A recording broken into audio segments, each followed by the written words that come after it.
Salah satu pejuang Hizbullah tewas saat berperang melawan Israel. Anggota terkemuka dari unit pertahanan udara itu tewas dalam serangan pesawat perawak Israel di timur laut Lebanon Sabtu 6 Juli.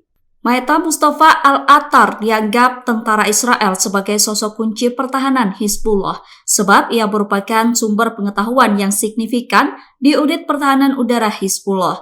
Al-Attar tewas terkena rudal tentara Israel atau IDF di dekat pintu masuk kota Sad atau sekitar 100 km dari perbatasan Israel. Menurut IDF, Al-Attar terlibat dalam perencanaan dan pelaksanaan terhadap serangan ke Israel. Ia bergabung dengan kelompok pembela Palestina di Lebanon yang mendapatkan dukungan senjata dari Iran. IDF mengatakan tewasnya Al-Attar merupakan pukulan bagi kemampuan unit pertahanan udara Hizbullah.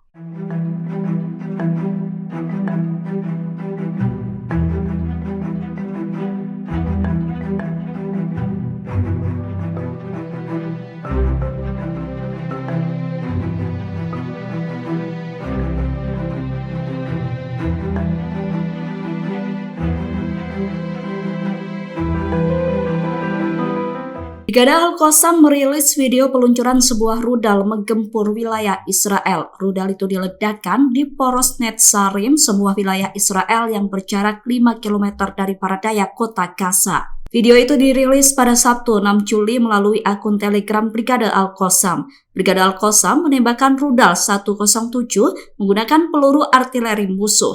Rudal itu diklaim tepat sasaran menghancurkan wilayah Netzarim.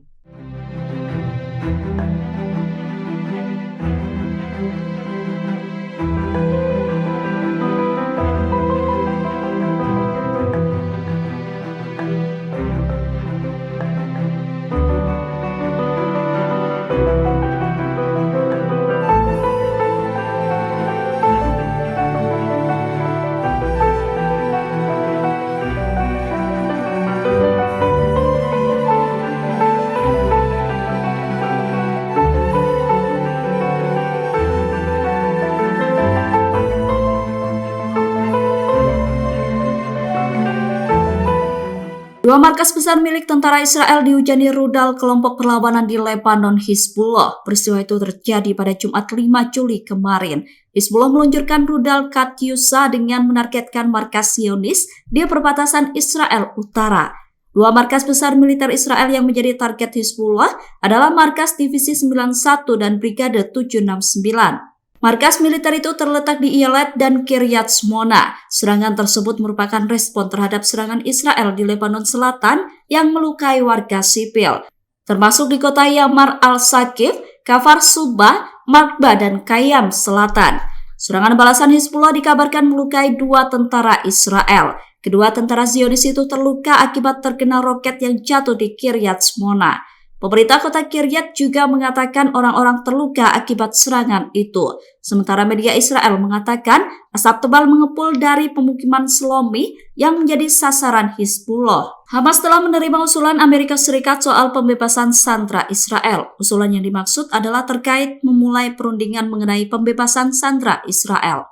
Hamas telah mencabut tuntutan agar Israel terlebih dahulu memulai berkomitmen pada gencatan senjata permanen sebelum menandatangani perjanjian.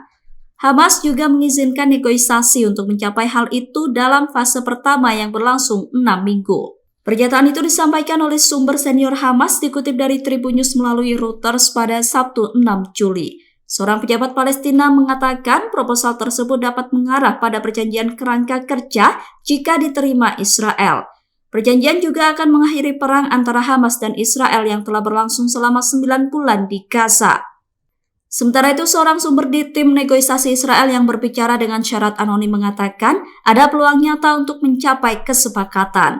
Hal itu sangat berbeda dengan kejadian sebelumnya saat Israel menyebut persyaratan Hamas tidak bisa diterima. Di sisi lain, juru bicara Perdana Menteri Israel Benjamin Netanyahu masih enggan menanggapi terkait kabar tersebut. Israel kembali melakukan pengeboman terhadap sekolah di Gaza, padahal sekolah tersebut menampung keluarga-keluarga Palestina yang terlantar di Gaza. Pengeboman yang terjadi pada Sabtu 6 Juli itu menewaskan setidaknya 16 orang.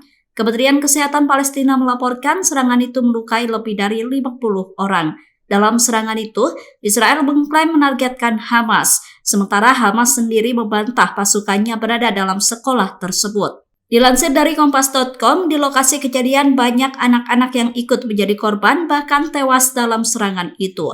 Juru bicara Dinas Darurat Sipil Gaza, Mahmud Basal, mengatakan jumlah korban bisa meningkat karena banyaknya korban yang dalam kondisi kritis.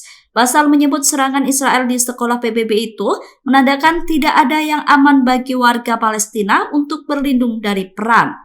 Download Tribun X sekarang. Menghadirkan lokal menjadi Indonesia.